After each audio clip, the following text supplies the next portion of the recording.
किसान साथियों, स्वागत है आपका अपना YouTube channel Indian plant farmer में। आज बात करते हैं गर्मियों में फसलों की ग्रोथ को कैसे बढ़ाएं।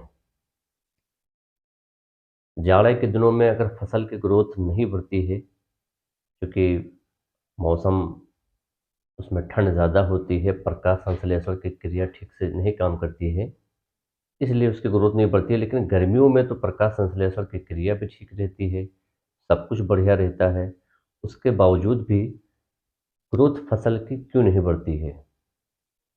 इसके कई कारण हैं, जिस ओर आपका ध्यान कभी नहीं जाता है। हमने देखा है कि अगर फसल की ग्रोथ नहीं बढ़ती है, कभी कभी तो शुरुआती अवस्था से ही फसल की ग्रोथ नहीं बढ़ती है। आप दुकान पर जाते हैं, तरह तरह की टॉनिक डालते हैं, लेकिन इसके बाद भी फसल की ग्रोथ नहीं बढ़ती है। क्यों?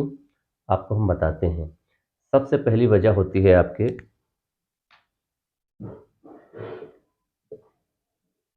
पोटास।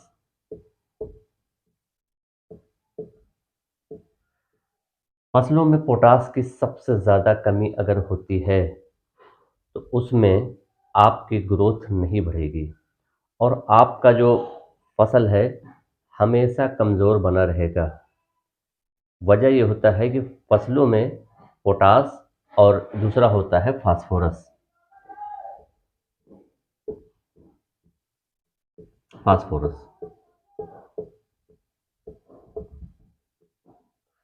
सबसे ज़्यादा पोटास की कमी अगर हुई आपके फसल में, तो समझ लीजिए कि इसी की पोटास कमी की वजह से आपकी फसल में हमेशा रोग की स्थिति बनी रहेगी और कीट का भी प्रकोप उसी फसल में देखने को मिलता है जिस फसल में पोटास की कमी होती है। और दूसरा फास्फोरस की भी कमी होती है। आप कहेंगे हमने तो भर भर के डीएपी और एनपीके ज़मीन में बोया हुआ था, फिर कैसे पोटास की कमी हो रही है? इसके कई कारण हैं किसान साथियों। आपने ज़मीन में डाया पोटास सब कुछ डाला, लेकिन आपको मालूम होना चाहिए कि आपकी मिट्टी में जो जैविक कार्बन होता है वो बिल्कुल भी नहीं है। इसको सरल भाषा में जैविक कार्बन को सूक्ष्म जीव कहेंगे, कम है। सूक्ष्म जीव आपके खेत में बिल्कुल भी नहीं है। दूसरा, आपके ज़मीन का पीएच बैलेंस नहीं है। इसके ऊपर भी हम वीडियो बनाएंगे।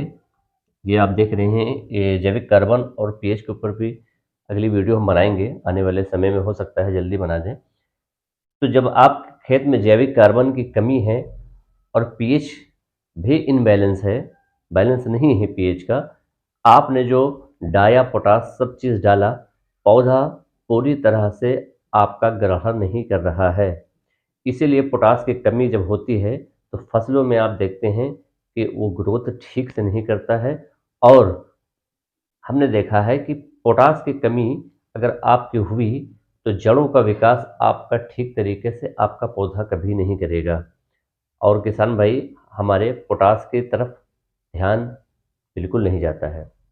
ज़मीन में आप कितना भी देते हैं लेकिन पौधा ग्रहण पूर्ण रूप से नहीं कर पाता है। इसी कारण आपको ऊपर से स्प्रे में कम से कम फसलों में, पूरी फसल में 3 से 4 स्प्रे आपका देना बहुत ज़रूरी है।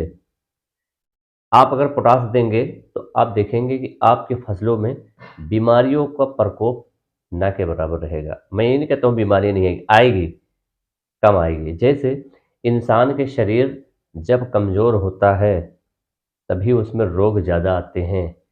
यही कारण फसलों में भी होता है। आपके प्लांट्स में, अगर आपका प्लांट्स कमज़ोर है तो उसी में रोग सबसे ज़्यादा आता है, और जो जो प्लांट्स कमज़ोर नहीं है उसमें रोग कम लगता है और कीट का भी प्रकोप प्रकोप कम लगता है। उम्मीद है आपको जानकारी समझ में आ रही होगी। मैं जितना सरल और जितना बढ़िया तरीके से समझाता हूँ, शायद ही आपको किसी चैनल पर देखने को मिले। कम से कम हमारे चैनल को सब्सक्राइब तो कर ही दीजिए। आपको हम आगे बताते हैं कि इसकी पूर्ति करने के लिए, पोटास और फॉस्फोरस की पूर्ति करने के लिए आपको करना क्या है। आपको अपने पास हमेशा 3 चीज़ रखनी है। अगर आप अच्छे किसान हैं और आप खेती हमेशा करते हैं, तो ये चीज़ आप अपने पास ज़रूर रख लें। सबसे पहले आप एक चीज़ का ध्यान रखें कि आपको मार्केट से वन्नीस वन्नीस वन्नीस ये आपको लाना है। वन्नीस वन्नीस की बात करें तो इसमें नाइट्रोजन, फास्फोरस, पोटास बैलेंस मात्रा में होता है।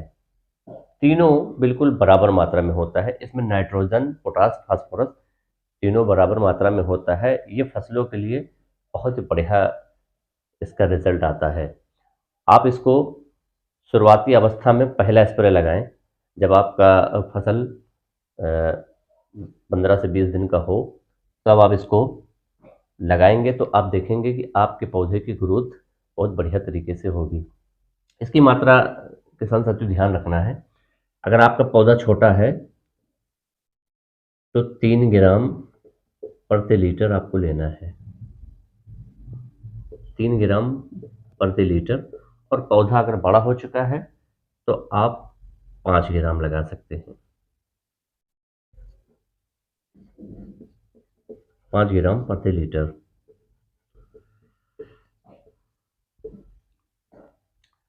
उसके बाद में आपको कम से कम 25 दिन के बाद में दूसरा स्प्रे जब भी लगाना हो तो आप 05234 का इस्तेमाल करेंगे।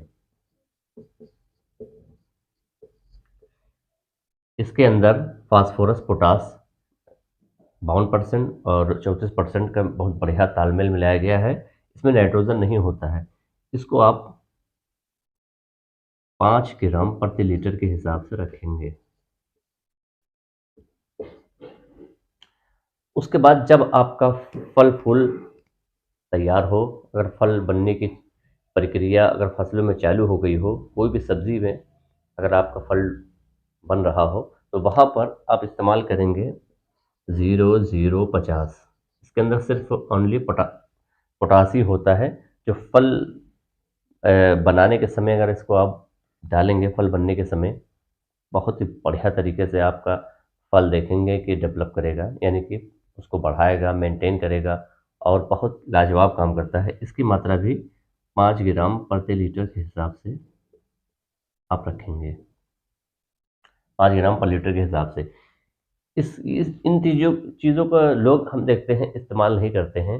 इस्तेमाल क्या करते हैं, ग्रोथ अगर नहीं हो रही है तो टॉनिक टॉनिक टॉनिक के पीछे ही पड़े रहते हैं। टॉनिक हमें दे दीजिए, दुकानदार से कहते रहते हैं। लेकिन हमने आपको बताया कि सबसे ज़्यादा पोटास की ज़रूरत पड़ती है आपकी फसलों में। मैं फिर रिपीट कर रहा हूँ, अगर पोटास की कमी है तो रोग आपके ज़्यादा आने के फसलों में चांसेस रहेंगे, क्योंकि जड़ों का विकास, सारी चीज़ों का निर्माण, ये मुख्य पोषक तत्व होता है। ये मुख्य पोषक तत्व होता है। और ये आपका जो फास्फोरस, ये भी मुख्य पोषक तत्व है। और इसकी पूर्ति आप ज़मीन से अब आप नहीं कर पाएंगे जब तक आपका जैविक कार्बन और पीएच बैलेंस नहीं होगा। तो ये पूर्ण रूप से आपका पौधा नहीं ग्रहण कर रहा है। इसी वजह से उसमें पौधा आपका कमज़ोर बना रहता है। तो इसलिए हम बता रहे हैं 1919 034 0050 इनका इस्तेमाल आपको करना है अपनी फसलों में। कम से कम 4 बार करेंगे तो आप दूसरों की फसलों की अपेक्षा देखेंगे कि बहुत ही बढ़िया तरीके से आपका ग्रोथ बढ़ रहा है। आप इसके साथ में फंगिसाइड आप मिला सकते हैं और कीटनाशक भी मिला सकते हैं इसके साथ में। आप जब भी स्प्रे चाहे 1919 के करें, चाहे 03234 के करें, चाहे 0050, अगर आप चाहते हैं तो आप इसमें फंगिसाइड और कीटनाशक का इस्तेमाल भी कर सकते हैं। उम्मीद है इतनी सरल भाषा में हमने आपको समझा दिया है। अब आप, अगर जानकारी आपको अच्छी लगी हो किसान साथियों, तो हमारे चैनल को एक सब्सक्राइब तो कर ही दीजिए। मिलते हैं एक और शानदार वीडियो में। धन्यवाद।